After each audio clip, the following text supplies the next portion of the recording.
कल गुजरात और हिमाचल चुनावों के नतीजे आए और सबसे ज्यादा चर्चा रही बीजेपी के गुजरात में बनाए गए रिकॉर्ड की।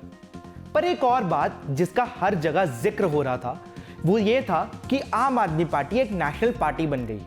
पार्टी के नेशनल कन्वीनर और दिल्ली के मुख्यमंत्री अरविंद केजरीवाल ने भी एक वीडियो बनाकर यह बात साझा की।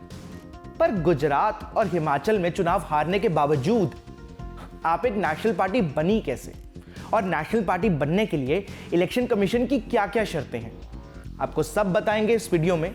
मेरा नाम है यश मित्तल और आप देख रहे हैं न्यूज़ स्टेट पंजाब, हरियाणा और हिमाचल का ये एक्सप्लेनर। सबसे पहले बात करते हैं नेशनल पार्टी बनने के लिए इलेक्शन कमीशन द्वारा रखी गई क्या-क्या शर्तें हैं।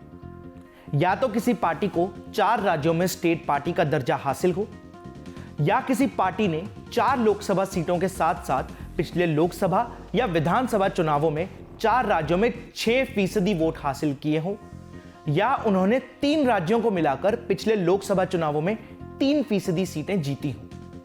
अगर इन 3 शर्तों में से एक भी शर्त कोई पार्टी पूरी कर ले तो वो नेशनल पार्टी बन जाती है। अब जो बड़ा सवाल खड़ा उतरता है कि इस सब में आप कहां फिट बैठती है। जैसा आप सब जानते हैं, दिल्ली और पंजाब में तो आप भारी बहुमत से सरकार बना चुकी है, और इस साल जब गोवा में चुनाव हुए थे तो आपको 6.7% का वोट शेयर और 2 सीट मिली थी। फिर वहां भी आप एक स्टेट पार्टी बन गई थी। अब हिमाचल में तो आप अपना खाता नहीं खोल पाई, पर गुजरात में उसे 5 सीट और करीबन 13% का वोट शेयर मिला। इसके साथ ही गुजरात में भी आप एक स्टेट पार्टी बन गई, और जैसा कि मैंने शुरुआत में बताया था, 4 राज्यों में स्टेट पार्टी बनते ही आप एक नेशनल पार्टी बन गई। अब बात करेंगे कि एक नेशनल पार्टी बनने के क्या-क्या फायदे हैं। वैसे तो नेशनल पार्टी बनने के कई अलग अलग फायदे हैं, पर कुछ बड़े फायदों की बात करें तो अब आप पूरे देश में अपने उम्मीदवारों के लिए अपना चुनावी चिन्ह, जो कि झाड़ू है, उसे रिजर्व कर सकती है। यानी कोई और पार्टी या उम्मीदवार देश भर में अब चुनावी चिन्ह झाड़ू को इस्तेमाल नहीं कर सकता। नई दिल्ली में पार्टी के राष्ट्रीय अध्यक्ष को एक सरकारी बंगला और पार्टी को सब्सिडाइज्ड रेट पर दिल्ली में ऑफिस खोलने की एक जगह मिलेगी।